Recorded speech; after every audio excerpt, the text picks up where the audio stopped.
আসসালামু আলাইকুম। কোহিনুরস কুইজিনে সবাইকে স্বাগতম। আপনারা কেমন আছেন? আশা করি সবাই ভালো আছেন। আমরাও আপনাদের দোয়ায় ভালো আছি। আজকে আপনাদের সাথে আমি রাইস কুকারে 10 মিনিটে কিভাবে মুরগি রান্না করে লাল বড় কক মুরগি রান্না করে আমি সেটা আপনাদের সাথে শেয়ার করব।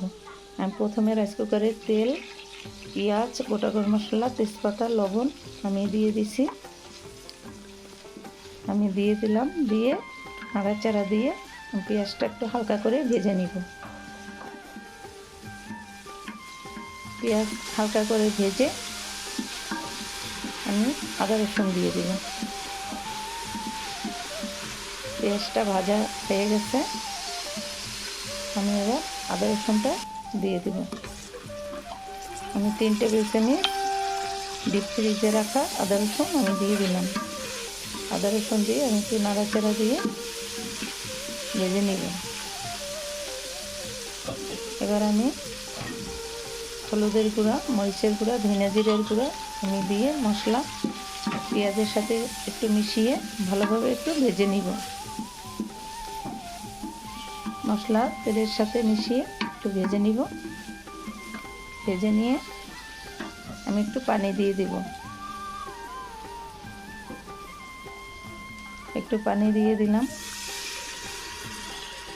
পানি দিয়ে মশলাটা পানির সাথে মিশিয়ে একটু ভালোভাবে আমি জাল করে নিব, কষিয়ে নিব ভালোভাবে একটু ভেজে। পানির সাথে মিশিয়ে নিলাম।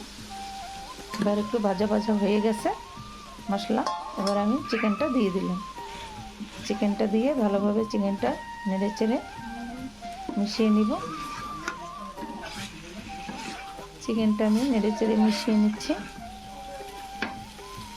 এভাবে আমি একটু ভালোভাবে ভাজা ভাজা করে নিব। একটু ঢেকে রাখছি, ঢাকনাটা উঠিয়ে নিলাম। এবার চিকেনটা মশলার সাথে একটু ভাজা ভাজা হয়ে গেছে। এবার আমি অল্প করে একটু পানি দিয়ে কষিয়ে নিব। এভাবে আমি একটু পানি দিয়ে ভালোভাবে কষিয়ে নিব।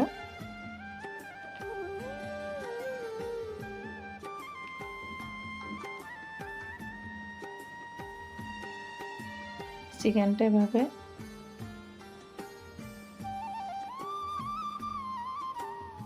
ঢাকনা দিয়ে একটু ঢেকে রেখেছিলাম চিকেনটা ভালোভাবে কষানোর জন্য। চিকেনটা কষানো হয়ে গেছে। এবার আমি চিকেনের মধ্যে আলু দিয়ে দিব। আমি আলু দিয়ে চিকেনটা ভালোভাবে একটু ঝোল ঝোল করে আমি রান্না করব। আমার ফ্রিজে 2টা ব্রয়লার মুরগির পা ছিল, আমি সেটাও বেছে ধুয়ে ভালোভাবে দিয়ে দিয়েছি। এটার সাথে হয়ে যাবে। আমি আলু দিয়ে দিলাম। আলু দিয়ে ভালোভাবে আমি কষিয়ে নিব। আপনারা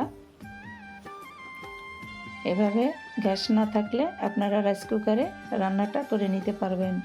আমি কখনো রাইস কুকারে আমি কক মুরগি রান্না করিনি, এই প্রথমবার আমি করলাম। এর আগে বাজার থেকে কক মুরগি নিয়ে আসছি। কক মুরগিটা অনেক ভালো, অনেক সুস্বাদু হয়েছে। এই জন্য আজকে আপনাদের সাথে কিছু মাংস আমি রেখে দিয়েছিলাম।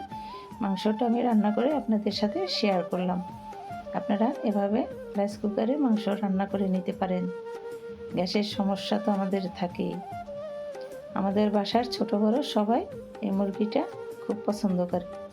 আমি একটু জিরার গুঁড়া ছিটিয়ে দিলাম, ভাজা জিরার গুঁড়া দিয়ে দিলাম। দিয়ে আমি একটু নাড়াচাড়া দিয়ে জিরাটা মিশিয়ে নেব। নাড়াচাড়া দিয়ে এবার আমি মাংসের সাথে জিরার গুঁড়া মিশিয়ে নিলাম। কী যে রাইস কুকারে রান্না করেছি, কী যে সুস্বাদু হয়েছে, অনেক সুস্বাদু হয়েছে।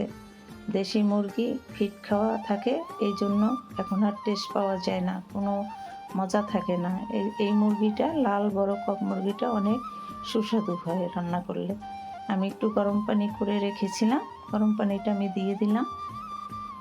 দিয়ে ঝোলের পানিটা দিয়ে একটু নাড়াচাড়া দিয়ে দিলাম। নাড়াচাড়া দিয়ে আমি একটু ঢেকে রাখবো সিদ্ধ হওয়ার জন্য। আমি একটু ঢেকে রেখেছিলাম। এখন আমি উঠিয়ে নিলাম। মাংসটা সিদ্ধ হয়ে গেছে, আলুটাও সিদ্ধ হয়ে গেছে, হালকা ঝোল মাখা মাখা ঝোল হয়ে গেছে। এখন আমি নামিয়ে নিব। আমার ভিডিওটি যদি আপনাদের কোনো অংশ ভালো লেগে থাকে লাইক করবেন, শেয়ার করবেন, আমার চ্যানেলটি সাবস্ক্রাইব করে আমার পাশে থাকবেন। আপনাদের অনেক অনেক ধন্যবাদ। আল্লাহ হাফেজ।